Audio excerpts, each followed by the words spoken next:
went to a local auction in my neighborhood. I was bidding on what I thought was just a single postcard for Valentine's Day, Victorian era, and nobody bid against me, so I won for $1. And I picked up the postcard, and they're like, whoa, whoa, whoa, no, you won the whole box.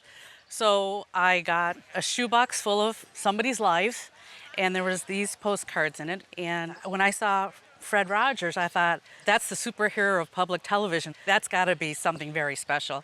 And when I started to read the correspondence, it's by him in his hand, and he's writing to what I think is some family, and he's asking about how they're doing, and, hey, do you think there's any market in the Cleveland area for my new show? So I thought, wow. Well, I guess I can't help but say this, but it must have been a wonderful day in the neighborhood when you bought that box of material. Mr. Rogers is obviously so iconic. One of the things that's really, really nice about these postcards is they're in the mid-'60s. He started in television, children's television, in the 50s. He actually went to Canada, and in the early 60s had the Mr. Rogers Show.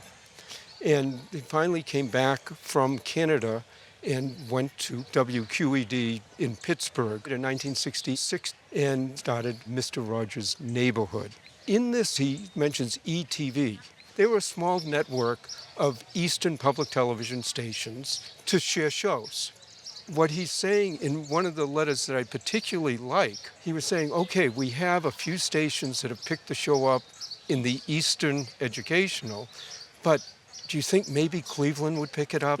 Because they were obviously in Ohio. I'd really like to see the show get expanded. And then a few years later, 1970, is when public television, PBS, picked up the show, and that's when it started to really skyrocket. First of all, they're all signed, and this one is signed, Mr. Rogers, your friend. Now, the picture is wonderful, and it's what caught my eye. There's nothing written on the back of this. You got your money back. My dollar? You got your dollar back with this picture. But there are pictures on the other side of these, but two of them are the same, one's slightly different. Mr. Rogers' signatures, especially where he's talking about his early career, talking about the problems of the show, thinking about the idea that if they didn't pick it up, what we would have missed, the three letters, I would say conservatively on a retail value is $1,500 to $2,500.